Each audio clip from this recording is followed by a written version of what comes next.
नमस्कार, मैं हूं विवेका।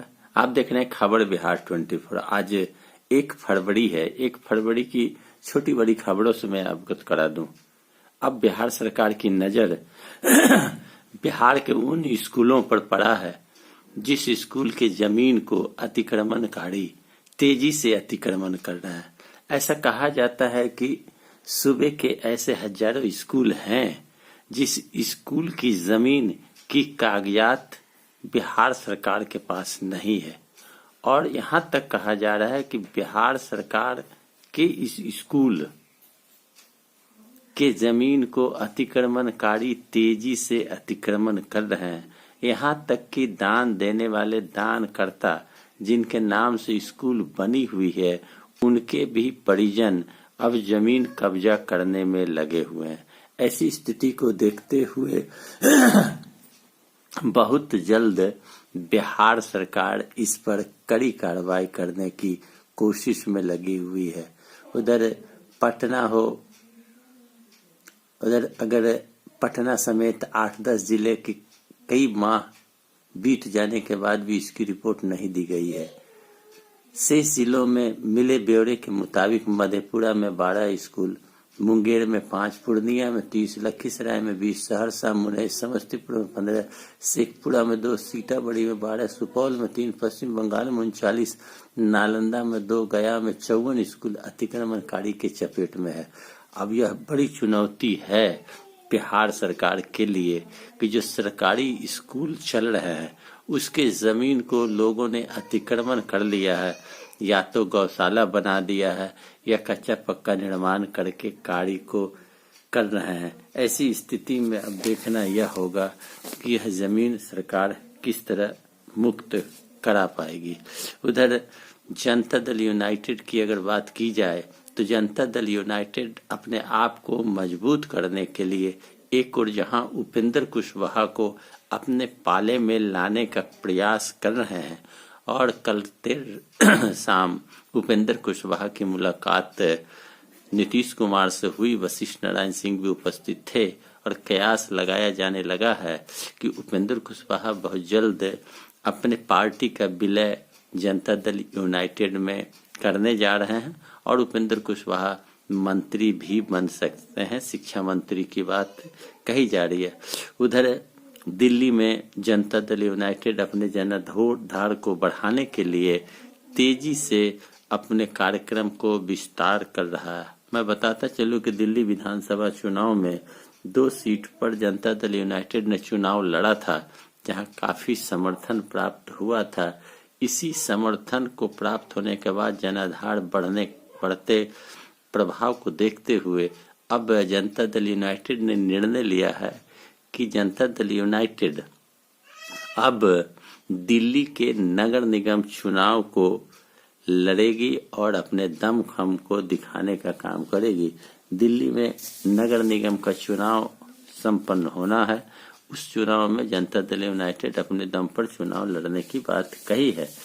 अगर बात करी जाए राष्ट्रीय जनता दल की, तो राष्ट्रीय जनता दल के राष्ट्रीय महासचिव अब्दुल वारी सिद्दीकी और श्याम रजक जो महासचिव हैं, राष्ट्रीय महासचिव, दोनों कलकत्ता पहुंच चुके हैं और कलकत्ता जाकर जल्द ही ममता बनर्जी से मुलाकात करेंगे और भारतीय जनता पार्टी को विधानसभा चुनाव में पटकनी देने के लिए राष्ट्रीय जनता दल ममता बनर्जी के साथ गठबंधन करके चुनाव लड़ने का मन बनाया है। कहा जाता है कि बिहार से सटे सीमा इलाके में राष्ट्रीय जनता दल अपने उम्मीदवार को उतारेंगे और चुनाव दमखम के साथ लड़ा जाएगा और जीतने का प्रयास किया जाएगा। राष्ट्रीय जनता दल के पूर्व में एक विधायक भी हुआ करते थे जो बंगाल विधानसभा में राष्ट्रीय जनता दल की मौजूदगी थी। इन सारी बातों को लेकर कहा जाता है कि अब राष्ट्रीय जनता दल चुनाव लड़ने का मन बंगाल में बनाया है। उधर अगर फारबिसगंज की बात करी जाए तो फारबिसगंज में चावल व्यापारी से करीब 3 लाख रुपया लूट ली गई है। बाइक सवार 6 बदमाशों ने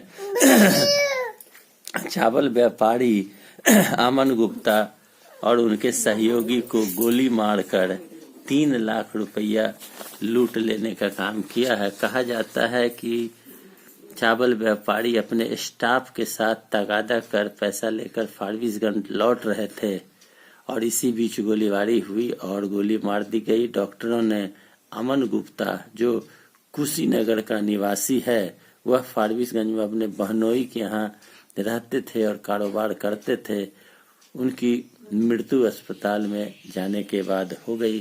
कहा जा रहा है कि अपराधियों का मनोबल इन दिनों काफी बढ़ा हुआ है, जिसके कारण अपराधी अपराध करने में थोड़ा भी नहीं हिचकते हैं। आज से बिहार बोर्ड की इंटर परीक्षा शुरू होने वाली है। विज्ञान और कला की एग्जाम होना तय माना जा रहा है और जहां तक जूता मोजा पहनने की बात थी तो जूता मोजा पहनने पर भी अब कोई पाबंदी नहीं है। पहनकर जूता मोजा छात्र स्कूल जा सकते हैं और उन्हें कोई रोक टोक की बात नहीं कही जा रही है। उधर सालमारी ओपी, कटिहार के सालमारी ओपी क्षेत्र के आरआरजी बटोरा गांव निवासी रेल कर्मी 26 वर्षीय राम कुमार की मौत बिजली पोल से बाइक के टकरा जाने से हो गई। राम कुमार रविवार की शाम बाइक से अपने गांव जा रहे थे। इसी बीच उनकी मोटरसाइकिल अस्थिर होकर बिजली के पोल से जाकर टकरा गई और टकराने के बाद उनकी मौत हो गई। उधर अगर अतिक्रमण हटाने की बात की जाए तो कटिहार के न्यू मार्केट, हरदयाल चौक, बाटा चौक पर अतिक्रमणकारियों को सड़क पर से तेजी से हटाया जा रहा है और हटाए जाने की प्रयास जिला प्रशासन कर रही है। उधर कटिहार की ही बात की जाए तो कटिहार में बंगाल से शराब के खेप लाए और ले जाए जाते हैं। रविवार को एसपी विकास कुमार ने बंगाल सीमा पर उपस्थित चेक पोस्ट और तेलता ओपी का निरीक्षण किया। शराबबंदी अभियान को सख्त बनाने और बंगाल से शराब लेकर आने वाले कारोबारियों पर शिकंजा कसने के लिए नया चेक पोस्ट किरोड़ा और उखरैल चौक पर बनाया गया है।